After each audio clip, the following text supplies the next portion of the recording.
Bintang bersinar di waktu malam, betapa indahnya, Masya Allah. Terimalah salam mulia dalam Islam. Assalamualaikum warahmatullahi. Okey, saya Dinal Naim. Pada video kali ini, saya akan bercerita kepada anda semua tentang kisah Nabi Idris.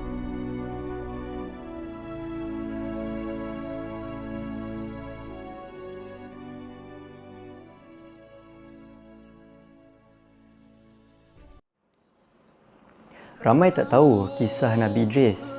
Tetapi sebenarnya kisah Nabi Idris ni adalah antara kisah Nabi yang paling menarik. Kenapa menarik? Saya akan kongsikan kepada anda.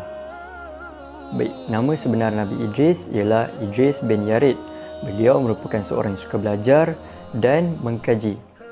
Beliau merupakan seorang yang pertama menulis menggunakan alat tulis. Maksudnya sebelum beliau tak adalah alat tulis tu dan tiada siapalah pandai menulis.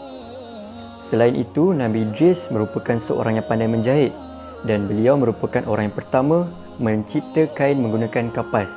Ini bermakna sebelum Nabi Idris mencipta kain, semua orang memakai pakaian yang diperbuat daripada kulit haiwan.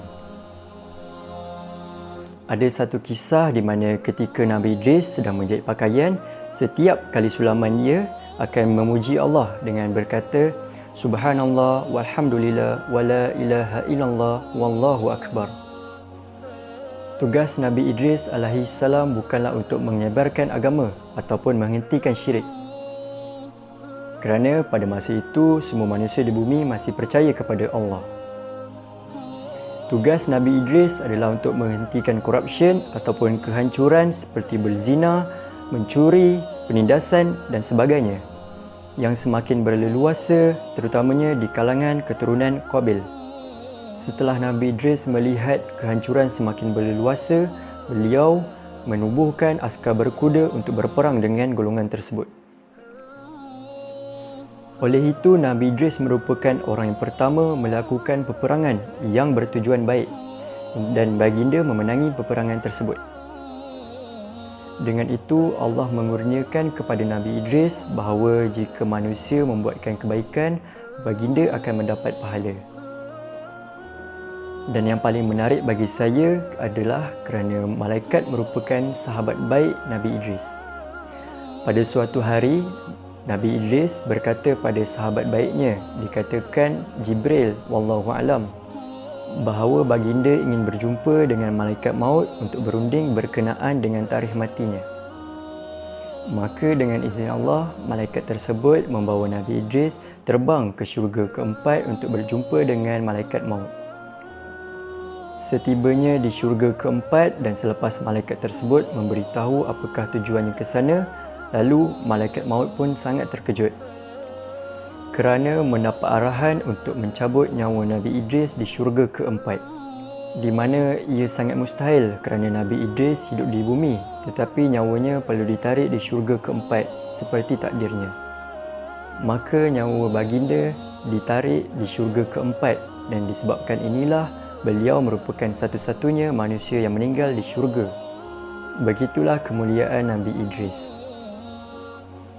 Setelah beribu tahun kewafatan Nabi Idris, barulah Iblis berjaya mencetuskan syirik yang pertama di kalangan manusia. Dengan izin Allah, selepas zaman Nabi Idris berlalu, wujud 5 orang alim yang sentiasa mengajak orang kepada kebaikan. Nama mereka ada disebut di dalam Al-Quran. Syaitan memulakan kerjanya setelah kelima-lima orang alim tersebut meninggal dunia. Syaitan menghasut manusia untuk membuat patung bagi memperingati kelima-lima orang alim tersebut dan menamakan setiap patung itu dengan nama orang-orang alim tersebut. Maka setiap kali manusia melihat patung tersebut, mereka merasa gembira, justru mengingati semula ajaran orang alim tersebut. Setelah berlalunya generasi tersebut, syaitan menghasut manusia dengan menyatakan tujuan patung-patung tersebut dibina. Syaitan menyifatkan bahawa nenek moyang generasi terdahulu menyembah patung tersebut dan kebaikan mula datang. Maka generasi baru pun percaya lalu menyembah patung tersebut untuk mendapatkan kebaikan. Dan dari situ bermulalah perbuatan syirik di kalangan manusia. Oleh itu, pengajaran yang kita dapat dalam kisah Nabi Idris ialah hasutan syaitan tidak akan berhenti sehingga hari kiamat. Dengan itu, kita mestilah meningkatkan iman dan memperbaiki diri serta kembali kepada Al-Quran dan Sunnah supaya kita dapat mengelakkan diri daripada kesyirikan. Ini sajalah sedikit sebanyak perkongsian daripada kisah Nabi Idris. Yang baik datang daripada Allah, yang buruk datang daripada diri saya sendiri. Assalamualaikum warahmatullahi wabarakatuh.